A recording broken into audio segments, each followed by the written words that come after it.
ഈ ഒരു വീഡിയോയിൽ പറയാൻ പോകുന്നത് ഇന്ത്യയിലെ ഏറ്റവും ചീപ്പായിട്ട് എസ്പെഷ്യലി കേരളത്തിൽ നിന്നൊക്കെ പോകാൻ പറ്റുന്ന ഒരു ഡെസ്റ്റിനേഷനായ ഹൈദരാബാദിനെ കുറിച്ചാണ്. നിങ്ങൾ എപ്പോഴെങ്കിലും ഹൈദരാബാദ് എന്ന് പേര് വരാൻ കാരണം എന്തായിരിക്കും എന്ന് ആലോചിച്ചിട്ടുണ്ടോ? എന്നാൽ ഞാൻ പറഞ്ഞു തരാം. അതിൻ്റെ മുന്നേ ട്രെക്ക് ആൻഡ് ട്രാവലിൻ്റെ ഈ ചാനൽ ഒന്ന് സബ്സ്ക്രൈബ് ചെയ്യുക. ഹൈദരാബാദ് എന്ന നഗരം ആദ്യം ഭാഗ്യനഗർ എന്നറിയപ്പെട്ടിരുന്നു. പിന്നീട് കുത്തുബ് ഷാഹി രാജവംശത്തിലെ 5ാമത്തെ സുൽത്താനായ മുഹമ്മദ് ഖുലി കുത്തുബ് ഷാ ഒരു ഹിന്ദു പെൺകുട്ടിയായ ഭാഗ്യമതിയെ സ്നേഹിക്കുകയും പിന്നീട് ഭാഗ്യമതി ഇസ്ലാം മതം സ്വീകരിച്ച ശേഷം ഹൈദർ മഹൽ എന്ന പേര് സ്വീകരിച്ചു എന്നാണ് വിശ്വാസം. അതിനുശേഷം നഗരത്തിന്റെ പേര് ഹൈദരാബാദായി മാറി.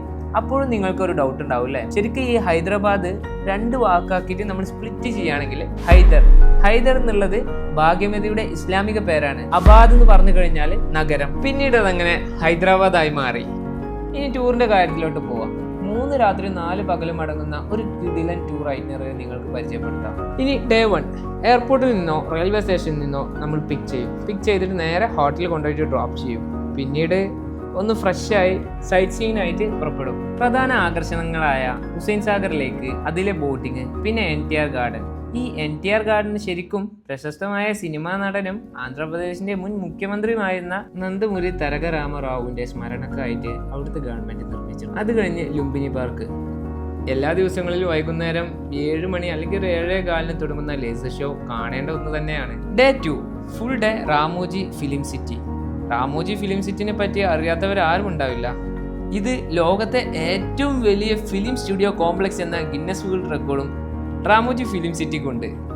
ഒരുപാട് പ്രസിദ്ധമായ ഫിലിംസ് ഈ ഒരു റാമോജിയിൽ ഷൂട്ട് ചെയ്തിട്ടുണ്ട്. ഉദാഹരണത്തിന് പറയുകയാണെങ്കിൽ ബാഹുബലി, RRR, ചെന്നൈ എക്സ്പ്രസ്, പുഷ്പ തുടങ്ങിയ ഒട്ടനവധി ഫിലിംസ് ഇവിടെ ഷൂട്ട് ചെയ്തിട്ടുണ്ട്. ഞാൻ നിങ്ങളോട് പറഞ്ഞു തരാൻ ആഗ്രഹിക്കുന്നത് ഇത് മാത്രമല്ല, ഞങ്ങളുടെ ഓരോ ക്ലയൻസിനോടും പ്രത്യേകം പറയാറുള്ളത് രാവിലെ 9:30 തന്നെ അവിടെ എത്തണം എന്നാണ്.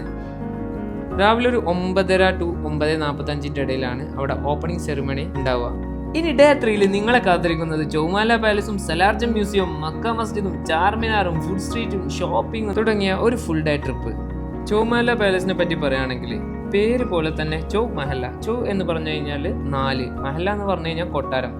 നിസാമീസ് ഭരണകാലത്ത് നിർമ്മിച്ച പ്രൗഢഗംഭീരമായ കൊട്ടാരങ്ങൾ.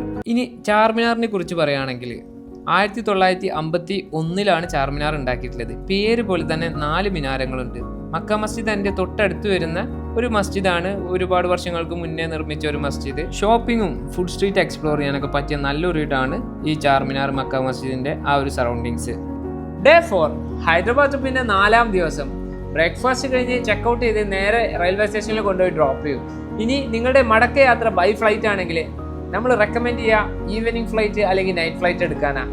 കാരണം നിങ്ങൾക്ക് പോകുന്ന വഴിയിൽ Golconda fort, Qutb Shahi tomb, snow world, car museum എല്ലാം കവർ ചെയ്യാൻ പറ്റും. പ്രത്യേകിച്ച് ഗോൽക്കൊണ്ട ഫോർട്ടും കുത്തബ് ഷാഹി ടോംബും ഒരുപാട് ചരിത്രങ്ങൾക്ക് വഴിയൊരുക്കിയ 2 ഇടങ്ങളാണ്. അതുകൊണ്ട് തന്നെ നിങ്ങൾ അവിടെ പോകുമ്പോൾ മസ്റ്റായിട്ടും അവിടെയുള്ള ഒരു ലോക്കൽ ഗൈഡിനെ നിങ്ങൾ യൂസ് ചെയ്യുക. എത്ര മനോഹരമായ സ്ഥലമാണ് ഹൈദരാബാദ്. ഒരുപാട് ചരിത്രങ്ങൾ അടങ്ങിയ ഒരു സ്ഥലം. അതല്ലെങ്കിൽ ഒരുപാട് പാർക്കുകൾ, ഫാമിലി എൻ്റർടൈൻമെൻറ്റ് ഷോസ്, സൂ, മ്യൂസിയംസ്, ഹൈടെക് സിറ്റി, അങ്ങനെ ഒട്ടനവധി സംഭവങ്ങൾ ഹൈദരാബാദിൽ കാണാനുണ്ട്.